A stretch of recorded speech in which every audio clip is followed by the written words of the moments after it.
This is Midwest Cover Crop Chronicles, where we explore the experiences of Midwestern farmers who are transforming their fields through cover cropping. Each episode, we'll hear from farmers who are cultivating success, enriching their soil, and fostering sustainability.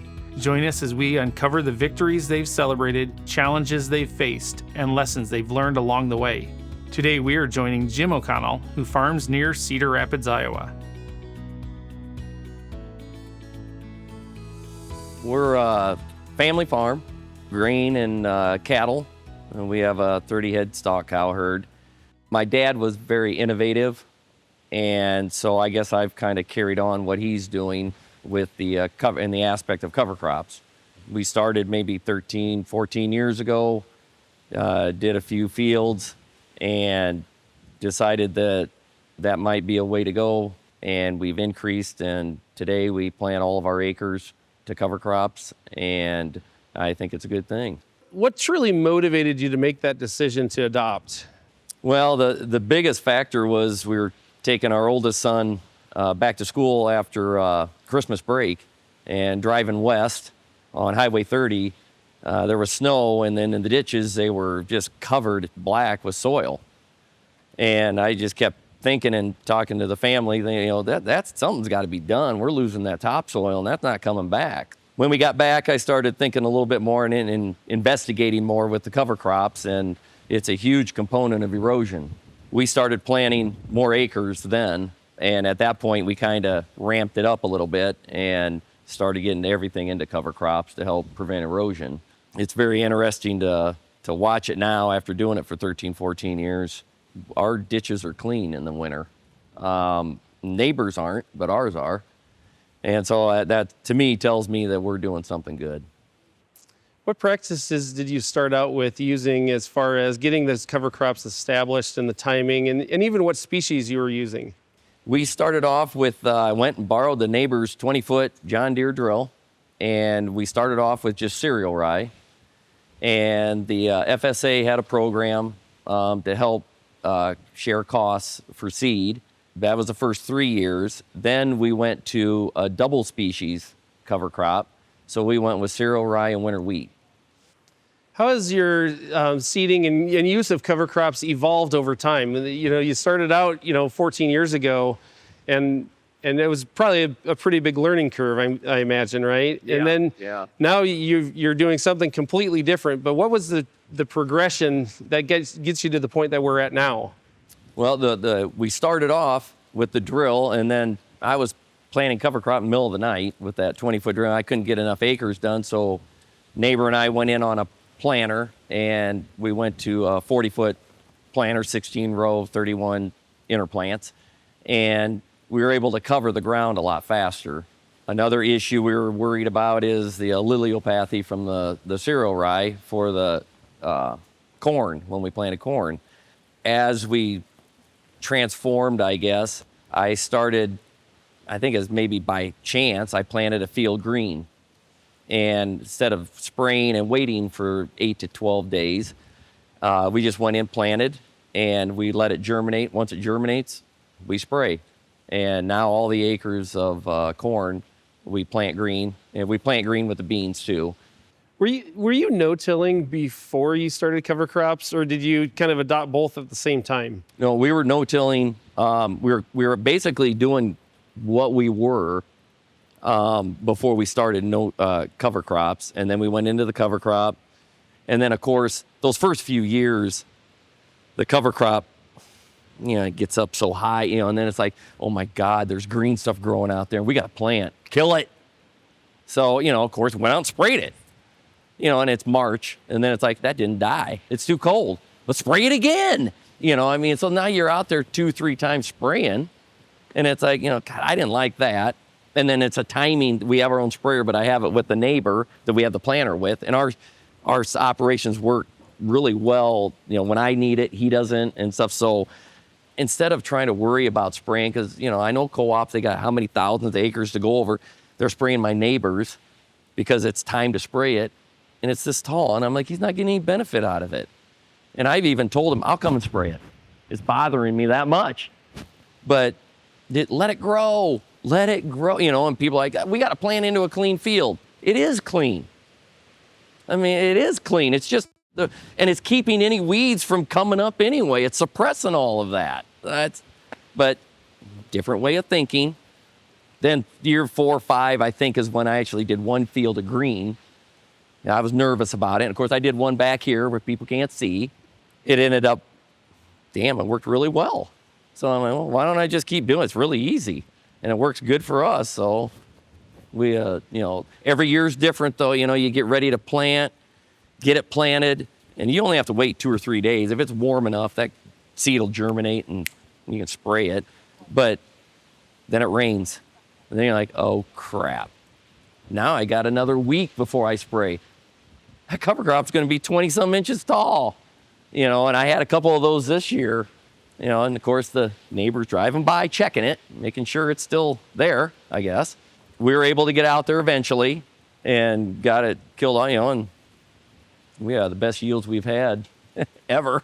So I don't think that had didn't have a problem with that. So, and we didn't have to use many chemicals. The more we let it grow, the less chemicals we have to use. And so today we're standing in front of your combine with the harvest seeder on it. So Right. you're obviously now seeding at the time of both corn and soybean harvest, right? Correct, yes. Can you tell us your I'll call it your experience with that and some of the things that you've had to adjust to, but maybe some of the opportunities that are now here because of that? Adjusting was getting done combining a field and then not having to get in the tractor and planter and go plant it. It's already planted. That was kind of an odd thing for the first few fields that we did. The other thing is this is all new. We haven't had any rain. I don't know how well we're going to work. I think it's a really good thing, especially for me. It's a time saver. It saved money, fuel, wear and tear on the equipment. So I think it's going to catch on, and it's a big benefit.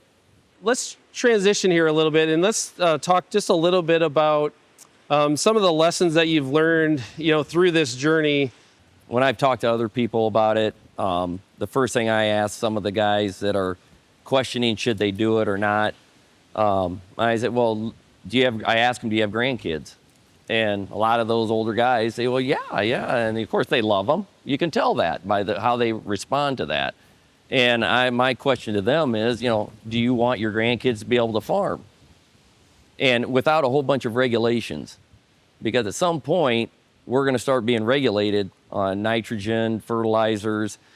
Cover crops will help that, and help that from leaching out into the your water sources. So I think they kind of realize when you put a personal perspective on it, and I'm kind of using their grandkids to make it an important thing to them, that it opens up some eyes, and then maybe some other people will try it and then do more instead of just a field here or there.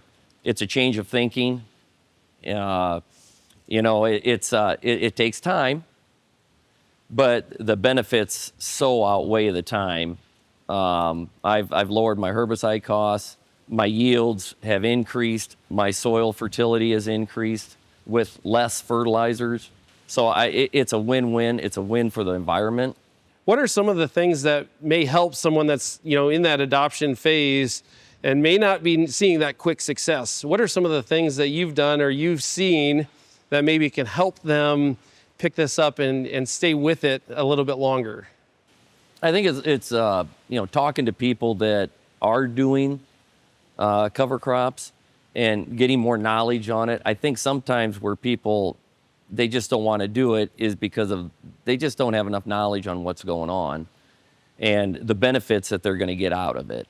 A lot of these guys, they've done a certain thing for so long, and then probably their dads did it, and you fall in a routine. And if you can try to break that routine, then you could try something different. Okay, so why do you think that some farmers they'll start adopting and then they'll run into some tough times? They'll have maybe a failure, and other times you'll find farmers that can really pick up and they'll adopt it and they'll get that quick success and then they'll keep growing with it. Are there keys that you see in what makes the difference between those two groups? I think patience. It is a learning tool and curve. it's just not, it's just a different way of thinking. And I think a lot of guys, that they have their one way of going, and now it's planting time. And man, I don't want that on there. Or in the fall, we need to be harvesting. Why would we be planting? That's not right.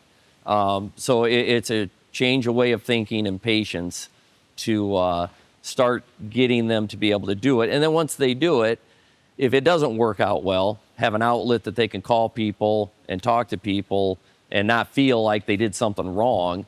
That, you got to be, we're learning, I'm still learning, and be able to have a source that they can go to help it. And I think if it's a positive thing, then they'll continue to increase acres. What advice do you give to those new farmers? Maybe it's someone your age, maybe it's someone that's the next generation who's considering this. And so what advice do you give them as they kind of make the decisions to adopt? I think that if they actually see the results of things and see the results of what cover crops can do, they'll start opening their eyes. And I brought people have come to the farm here, and I'm not gonna push it down people's throats, but if they want to come and look and see, I think that's a beneficial thing to see how it is working, because it is working. I'm going on 14 years of doing it, and I'm not getting any subsidy from the FSA doing this. I know a lot of guys, I've heard guys saying that, well, they're gonna throw money in to have you do it, and then guys are talking already, I heard them talking, well, after 3 years, I'm out. The contract's done, I don't have to do it. Looking forward, what do you envision, your next step into the cover crop journey? I'm willing to try anything. With the planter, we have precision on our planter, and so planting the cover crop, the cereal rye and winter wheat worked well, but you start getting those finer seeded grains, and I don't know if it would work, if you have to change, stuff on the planter. Now, my new adventure with the harvest seeder, you can mix it and put it in there, and so that might be my next, I might do a trial on that next year of adding some, radishes or cannoli or something different just to see what it would do. But I have more options available, I believe, now with the harvest seeder. How do you measure the impact of cover crops on your farm? Huge. I mean, this has changed our operation, I believe. We've cut costs in a lot of different areas with herbicides, fertilizers, the erosion. And then, in the spring, everything around here is green. I mean, it's life. You feel good. We get big rains. You can go down to any of our waterways. It's clean water running out. So we're helping the city of Cedar Rapids, being in the Cedar River watershed. The impact has been phenomenal for us. We're going to keep doing this and try to keep getting other people to try to jump on board and try some. What trends have you most excited when you think about cover crops and going into the future? Our environment. I've gotten a little bit more involved with the Cedar River watershed. We put a wetland in and a bioreactor here the last few years to help clean up water that's going in, because where all of our creeks drain into the Cedar River is right above all the wells that Cedar Rapids draws from for drinking water. We're trying to do our part to help clean that up, and plus we want clean water too. The other thing is we're putting fertilizers on the fields, and those fertilizers are expensive. Why don't we want them to stay there? Cover crops help maintain the integrity of that soil and keeps our fertilizers where they need to be. And I think that's a huge benefit also. And the more people can actually see it and realize that, I think the benefits are gonna start soaring. Jim, thank you for sharing your cover crop story with me today. I appreciate it. What key takeaway did you hear from Jim? I heard Jim say it takes a mindset change, and that success comes from making changes over time. Thank you for joining us on this episode of the Midwest Cover Crop Chronicles. We hope you found inspiration in Jim's experiences. Remember, each cover crop acre sown is a step toward healthier soils and a more resilient future. And if you enjoyed today's episode, please share it.